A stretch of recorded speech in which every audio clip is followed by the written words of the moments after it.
Hey everybody, it's Kelly. Welcome back to another episode of Ask a Therapist.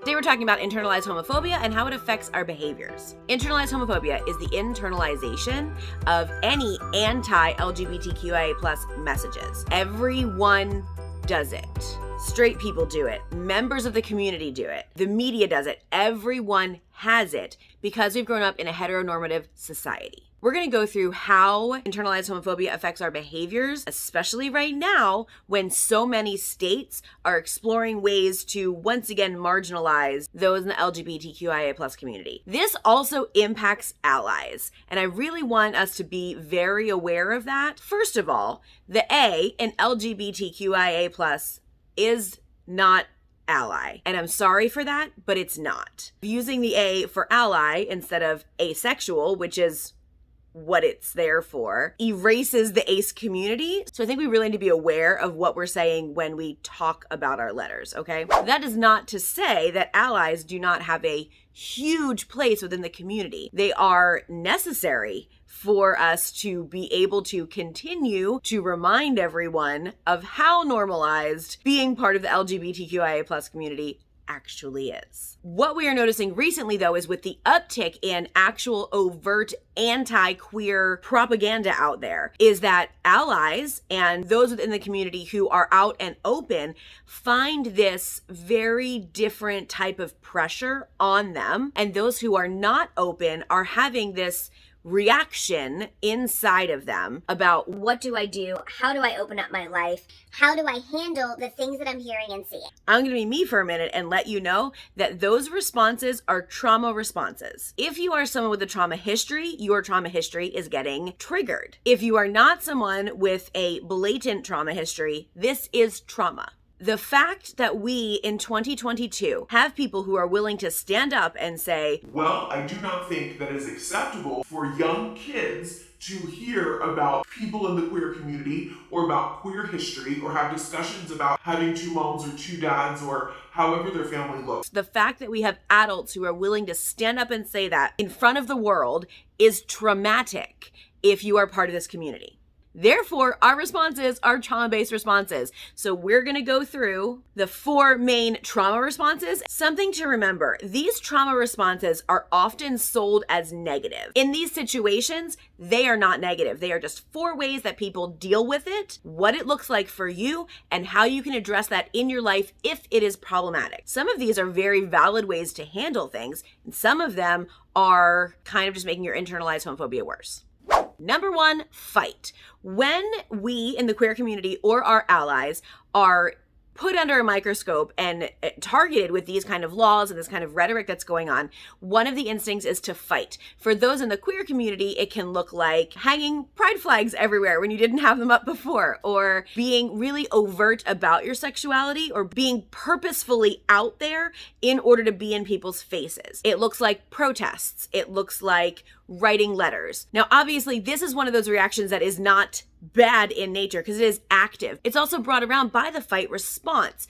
Our desire to fight the stressor, to fight the trauma that is coming at us is a legitimate response and a proactive response, but it's still the fight response. Number 2, we have the flight response, and that looks like this. Someone asks you, what do you think about what's going on in the state capitol right now? And your response is, I don't really get into political conversations. Legitimate response. This is coming from someone's internalized homophobia and internalized understanding that being gay or being queer or whatever is either wrong or something that is fine as long as you don't, talk about it. The problem here is when we politicize someone's actual existence, you are saying it is okay for them to not exist in fullness of who they are. I find that problematic. That might be something that someone might want to work through if you have found this to be your response. We're all operating from where we are, and that's okay.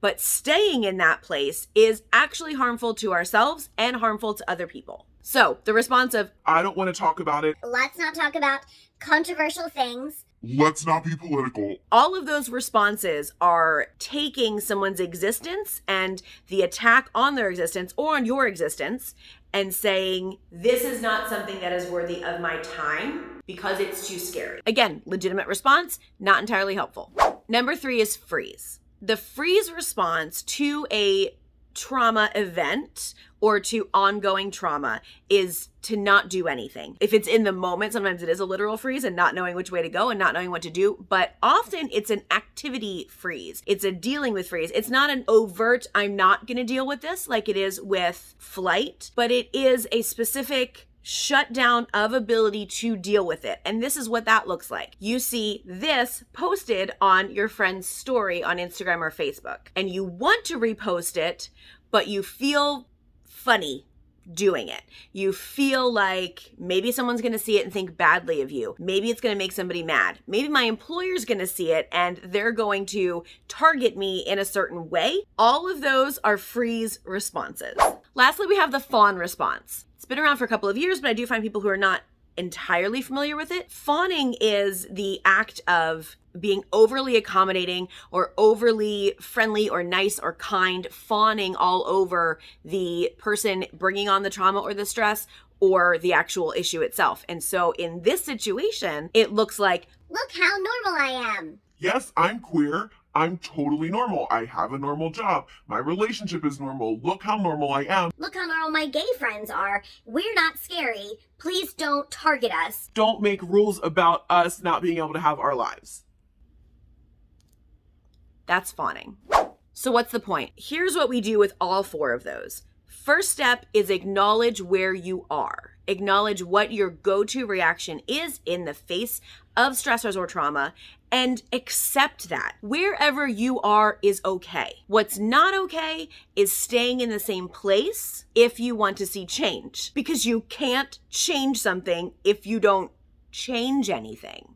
If you want to change your response, you can. Just because you've said something before, or just because you haven't entered into these conversations before, does not mean you can't now. Self-preservation is okay. Self-preservation is a natural instinct, and it's one that we hold on to very strongly. I would say that most good therapists out there would tell you that acknowledging where you are and being okay with yourself for where you are is the first step to any kind of change you want to bring about in your life. Being realistic about what you can or cannot put forward, energy-wise, time-wise, emotion-wise, those are okay too. It's okay to say, I do not have the spoons to deal with this right now. But also be realistic about the fact that you are saying you don't have the spoons to deal with something right now. The rest of us who are hearing someone say that, it might hurt and it might be frustrating. You might be tempted to have another one of these responses because of someone's answer to whether or not they're getting involved in something going on. If we all just gave a little bit more to understanding that people are where they are and it's okay to be where they are because their journey is their journey, we might all be a little more comfortable. Whoever you are, wherever you stand in these responses, you need to be able to acknowledge where you are and acknowledge what brought you there. You also need to be realistic with yourself about how much work you want to put in to changing it. If you want to put some work into changing it, you can check out my other Internalized Homophobia videos right here. One is about how it affects our self-discovery process, and one is about internalized homophobia as a phenomenon. That's it for today. Thank you so much for being here. We'll see you next week. Until then, take care of yourselves and each other.